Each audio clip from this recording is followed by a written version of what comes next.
تفسیر ناظرین ہم آپ کی خدمت میں جو عرض کر رہے تھے وہ آیت نمبر 49 اور 50 کی، یعنی 49 اور 50 نبی عبادی انی انا الغفور الرحیم، آپ میرے بندوں کو بتا دیں بے شک میں بہت بخشنے والا نہایت مہربان ہوں، وَأَنَّ عَذَابِي هُوَ الْعَذَابُ الْعَلِيمُ، اور یہ کہ میرا عذاب ہی دردناک عذاب ہے۔ اب ناظرین اس میں ہم نے ایک بات یہ کی تھی کہ اللہ تعالیٰ کے بندوں کی دو اقسام ہیں، متقی اور غیر متقی۔ اللہ تعالیٰ نے متقین کا ذکر فرمایا تھا اور اس آیت میں غیر متقین کا ذکر فرمایا گیا، اور پھر اس آیت میں خاص اللہ تعالیٰ کا لطف و کرم اور انعام یہ نظر آتا ہے کہ بندوں کی نسبت جو ہے وہ اپنی ذات کی طرف فرمائی کہ آپ میرے بندوں کو بتا دیجیے، جسے اللہ تعالیٰ نے معراج کے ذکر میں فرمایا سورہ بنو اسرائیل کی آیت نمبر 1 میں فرمایا کہ سبحان الذی اسریٰ بعبدہ، سبحان ہے وہ ذات جو رات کے وقت اپنے بندے کو لے گئی۔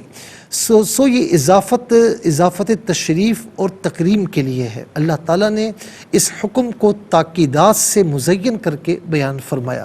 گویا کہ اللہ رب العالمین نے بیان فرمایا کہ آپ میرے بندوں کو بتا دیں کہ میں نے اپنے کرم سے اپنے اوپر اپنے بندوں کی مغفرت کو لازم کر لیا، اور چونکہ یہ خدشہ تھا کہ اللہ تعالیٰ کی مغفرت اور رحمت کی وسعت کا سن کر بندے گناہوں پر دلیر نہ ہو جائیں، تو اس کے ساتھ ہی فرما دیا اور یہ کہ ان کو یہ بھی بتا دیں کہ میرا عذاب ہی دردناک عذاب ہے، یعنی لوگ عذاب کے ڈر سے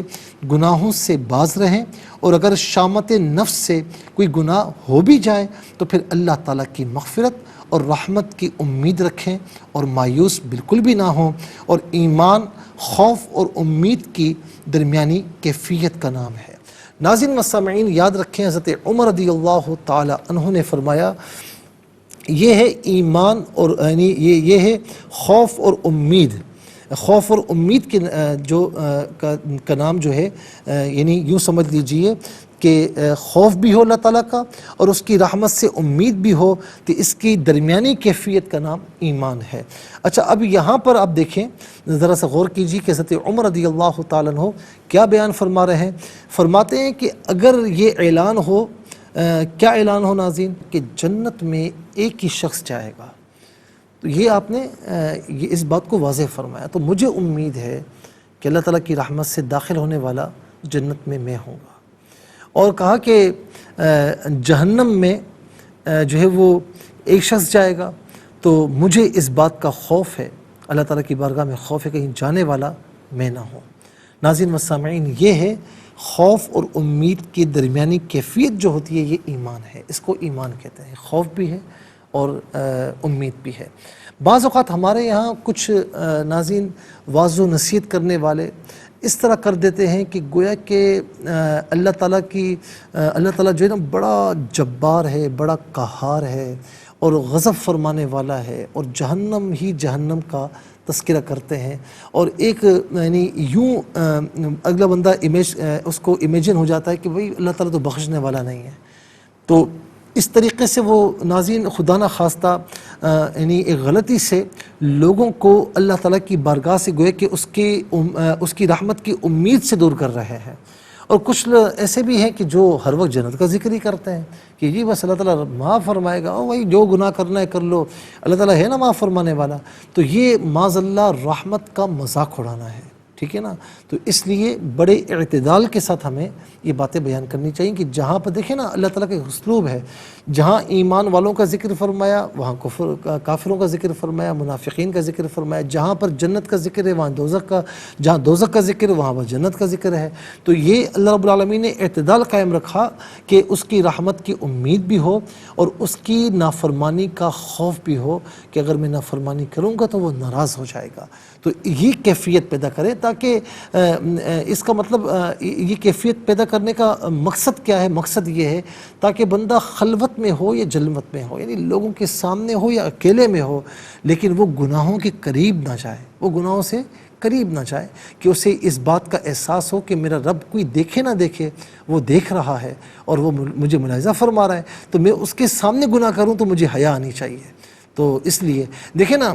کہ خدا نہ خواستہ ایک شخص ہے، وہ کوئی غلط کام کر رہا، اس کا باپ وہاں پر آ جائے تو ظاہر ہے کہ وہ فوراً اس کام سے ہٹ جاتا ہے، یا کوئی غلط کام کر رہا ہے، اس کا استاد آ جائے، شیخ صاحب آ جائیں تو فوراً چھوڑ دیتے ہیں۔ تو ناظرین، لوگوں کے ڈر سے گناہوں کو چھوڑ دیتے ہیں، لیکن اللہ تعالیٰ کے ڈر سے تو گناہوں کو کیوں نہیں چھوڑ سکتے؟ وہ جو ہمیں ہمیشہ دیکھ رہا ہے، نہ اسے نیند آتی ہے نہ اونگ آتی ہے، وہ ہر چیز دیکھ رہا ہے، تو پھر ہمیں اس کے ڈر سے گناہوں کو چھوڑنا چاہیے کہ وہ ناراض ہو جائے، وہ ناراض نہ ہو جائے کہیں۔ تو یہ یعنی ڈر بھی ہونا چاہیے اور اس کی رحمت کی امید بھی ہونی چاہیے۔ سیدنا ابو ہریرہ رضی اللہ تعالیٰ عنہ بیان کرتے ہیں کہ میں نے اللہ کے رسول صلی اللہ علیہ وسلم کو یہ فرماتے ہوئے سنا کہ جس دن اللہ تعالیٰ نے رحمت کو پیدا کیا نا تو 100 رحمتیں پیدا کی، 99 رحمتیں اس نے اپنے پاس رکھیں اور تمام مخلوق کے پاس ایک رحمت بھیجی۔ اگر کافر یہ جان لیتا کہ اللہ کے پاس کل کتنی رحمت ہے تو وہ جنت سے کبھی مایوس نہ ہوتا، اور اگر مومن یہ جان لیتا کہ اللہ کے پاس کل کتنا عذاب ہے تو وہ دوزخ سے بے خوف نہ ہوتا۔ حضرت ابو ہریرہ رضی اللہ تعالی عنہ بیان کرتے ہیں کہ رسول اللہ صلی اللہ علیہ وسلم نے فرمایا کہ اگر مومن کو یہ معلوم ہو جائے کہ اللہ کے پاس کتنا عذاب ہے تو کوئی شخص جنت کی خواہش نہ کرے، اور کافر یہ جان لے کہ اللہ کے پاس کتنی رحمت ہے تو کوئی شخص جنت سے مایوس نہ ہو۔ امام ابن جریر اپنی سند کے ساتھ حضرت قتادہ سے روایت کرتے ہیں کہ ہمیں یہ حدیث پہنچی ہے کہ نبی علیہ الصلوۃ والسلام نے فرمایا اگر بندے کو یہ معلوم ہو جائے اللہ تعالیٰ کس قدر گناہوں کو معاف فرماتا ہے تو کوئی بندہ حرام کام سے نہ بچے، یہ بھی بڑی عجیب و غریب بات ہے، اور اگر وہ یہ جان لے کہ اللہ تعالیٰ کس قدر عذاب دے گا تو وہ غم اور غصے سے اپنے آپ کو ہلاک کر ڈالے۔ امام ابن جریر اپنی سند کے ساتھ ایک صحابی سے روایت کرتے ہیں کہ نبی علیہ الصلوۃ والسلام باب بنو شیبہ سے تشریف لائے تو آپ نے مسلمانوں کو ہنستے ہوئے دیکھا، تو پھر فرمایا کہ میں تمہیں ہنستے ہوئے کیوں دیکھ رہا ہوں، اور تشریف لے گئے۔ پھر دوبارہ وہاں پر تشریف لائے اور فرمایا کہ ابھی میرے پاس جبرائیل علیہ السلام تشریف لائے تھے، حاضر ہوئے تھے، انہوں نے کہا یا محمد صلی اللہ علیہ وسلم بے شک اللہ تعالیٰ فرماتا ہے آپ میرے بندوں کو مایوس کیوں کر رہے ہیں، ان کو بتائیں کہ بے شک میں بہت بخشنے والا نہایت مہربان ہوں، اور بے شک میرا عذاب ہی دردناک عذاب ہے۔ ناظرین، جو لوگوں کو مسکراتے ہوئے دیکھا نا، ایک روایت اور بھی تو فرمایا کہ کیا تم کامیاب ہو گئے ہو، کیا تمہاری مغفرت حتمی ہے، اس طرح کے الفاظ فرمائے، تو فرمایا کہ فَلْيَضْحَكُوا قَلِيلًا وَلْيَبْكُوا كَثِيرًا، اگر تمہیں معلوم ہو جائے نا قبر کے اندر حال کیا ہوتا ہے تو تم بہت کم ہنسو اور زیادہ روتے رہو۔ ناظرین و سامعین، اللہ کے خوف سے رونا بھی چاہیے اور اس کی رحمت کی امید بھی ہمیشہ رکھنی چاہیے۔ ایک خاتون تھی نا، وہ حضرت ابو ہریرہ رضی اللہ تعالیٰ عنہ کی خدمت میں حاضر ہوئی اور اپنا گناہ بتایا، اور گناہ اتنا کبیرہ گناہ تھا، اتنا بڑا گناہ تھا کہ ابو ہریرہ رضی اللہ تعالیٰ عنہ نے فرمایا کہ تیری بخشش نہیں ہو سکتی، تیری توبہ قابل قبول نہیں ہے۔ اس کے بعد وہ عورت چلی گئی، روتی بھی چلی گئی۔